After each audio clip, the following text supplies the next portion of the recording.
raffled off all the past Takedown Challenge cookbooks that I have accrued over all these years, and that basket alone made $520, and that all the proceeds from that went to the Cerebral Palsy Foundation. So we ended up writing checks for a little over $4,000 between the 3 different charities, and then, you know, that was on top of the people's money. So it was great, and people really loved it. It got us in the newspaper. It got us a lot of great buzz, and you know, and it was all for just such an amazing, awesome thing. So you might want to consider doing something like that too. It was really fun, and it, you know, you can have people participate or not. It's totally voluntary, but we had a lot of people do it, and you know, and it was really an easy thing for them to do. Because you know, even if they lost 7.5 pounds, that's $7.50, and most people just wrote us a check for 20 bucks, but we would match the $7.50. So consider doing something like that. It might be kind of fun. I know everybody's going to have the Push-Ups for Charity coming up soon, and maybe you want to tie it in with that. That would really be an easy thing, since the timing is just about perfect for that. So consider doing that. It's a great idea. I went and filmed a walk-on video of me describing the Takedown Challenge, similar to what some of you have done on your website, from our verbiage on what the Takedown Challenge will do for you, and you know, what you can expect from it. And that will be available for all of you to use, and I kind of encourage you to use it so that you're not reinventing the wheel, and you don't have to go through the process yourself of videotaping that and memorizing all that information. And it's just, you know, it's odd, and that way, you know, it's very natural for the creator of the program to be speaking, and I think it would really be an easy thing for you to use, and that will be available for everybody soon, probably in a couple days. I know it's already been edited. I'm not quite sure why it's not been presented to me yet, but I will make sure that you can have access to it. And if you don't want it on your website and you just want to send people to our takedownchallenge.com website, that's fine too, and it will be there. So, you know, think about how you want to play it. And for those of you who have any links or anything that you know, updates to your logos or whatever you'd like for us to get on our takedownchallenge.com website as a Takedown Challenge partner, please get that to me, and I will make sure that I get it to my web guy and we get you on the partner website. Okay, so let's do that soon, please, if you haven't already done so. Let's see. The last thing I wanted to talk about is a little new idea that I've been playing around with, and I did talk to a couple of you about it, and I had some really mixed reactions, which was natural and great, and I appreciated everybody's feedback that I spoke with. So my idea is to prevent people from cheating, which some people cheat on the Takedown Challenge, even though they say, oh, it's only for 4 weeks, I can, you know, abstain from anything. Several of them don't, and when they fall off the wagon, they don't know how to get back on.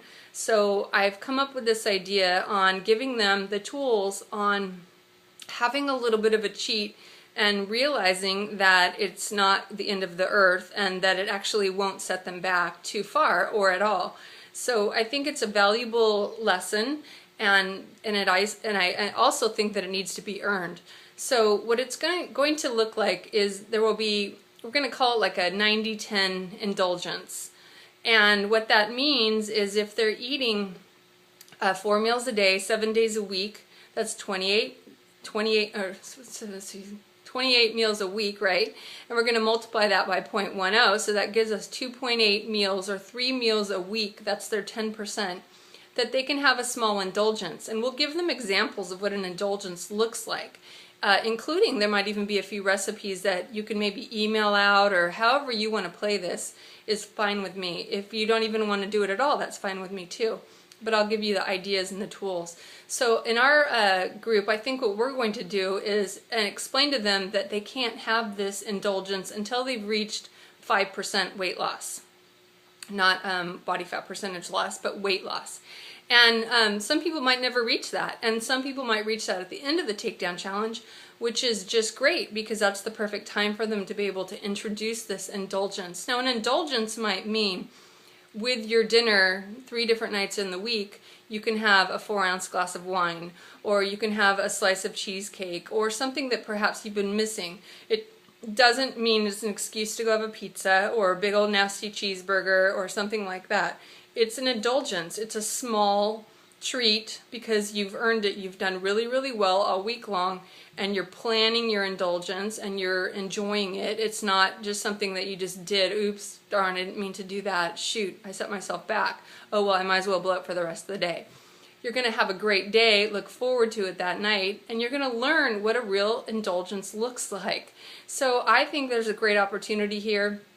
And I've been kind of playing around with it a little bit. I just signed up a young lady to the Takedown Lifestyle program, and she's got a ways to go, and she's on phase 1.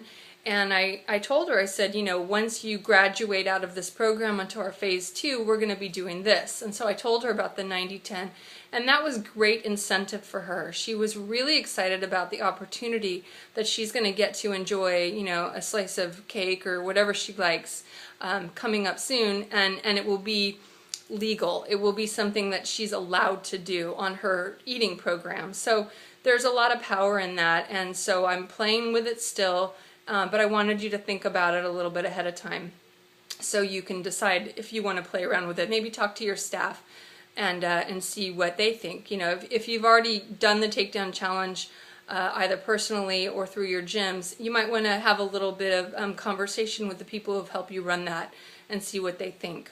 Okay? So I'll leave it up to you. I think that's it. I think that's the only things that I really had to go over right now. I will definitely be able to have this program ready for you by the end of the week, and I think it'll be a really easy sell for you because you already understand the philosophy behind the program. If you have any questions, you know, from this video, you know, here on out, just please contact me. Let me know. I really want to provide you with all the tools, and I want you to feel comfortable and confident about the program itself. I think it's a natural feed for people to do. And I don't know if I got cut off now that I think about it. Before I told you about what we did for our Takedown Challenge continuation program. We knew there were a lot of people that were just not ready to be done with the takedown. They really felt like they hadn't really achieved their goals, and they weren't done with the accountability aspect to the Takedown Challenge. So we offered to our group, we said we can only take 10 participants in this program, which wasn't really true. But I wanted to create a sense of urgency. And so we accepted 20 people into the program, and they don't know about each other. But we gave them, they have, you know, only Fridays. They were already kind of conditioned to the Friday weigh-in between this hour and this hour. And it's a, you know, a journal checkup and a weigh-in. And that's it. Just same as the Takedown Challenge.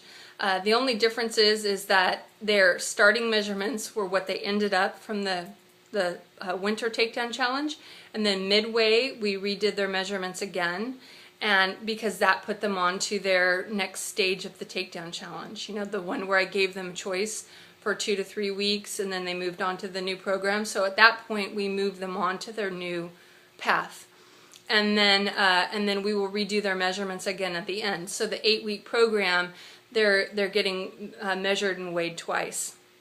It was a really easy thing for us to do. We also provided them at the beginning with, I think it was about 2 weeks in, 6 new recipes. And then 4 weeks later, we did 6 more recipes, but those recipes were ones that they actually requested. The first ones I just provided to them, things that I thought were nice and seasonal that they would enjoy. And then the next grouping came from them, you know, like specific requests for things that they wanted. And that was easy for me to do because I have such a nice little library already saved up of recipes. So we charged $80 for that for the 8-week program. I sent a survey out last week because we have 2 more weeks of it, and I wanted to know how people felt it was going, and all the responses have been very positive. The only person that didn't feel she got out of it what she wanted was a highly, highly competitive person, and she felt that the weigh-in should be group oriented, and you should be able to see everybody's progress because that's how she was motivated. I'm sure out of the 20 people, she's the only one that feels that way. So I think it was a great program, and I think it was easy for us to offer, and a nice little, you know, kept the people coming in, kept them buying products, kept them, you know, motivated every week. Even if they didn't train in our gym, they were coming to the gym. So you might want to consider doing something like that, and maybe even upsell them to boot camp or something for a special price to continue for that 8 weeks or whatever you want to do. But, you know, I think it's a great lead off. And then so it'll end 3 weeks before the May Takedown Challenge begins. So it's perfect timing for them to kind of do their own thing for a couple of weeks and either decide if they're ready to stay on their own or they're not ready and they want to do the next Takedown Challenge. My guess is a high percentage of those people will do the May Takedown Challenge again. My repeaters are always pretty high numbered. So just think about it. All right? So I think that's it. We'll talk to you soon. Bye.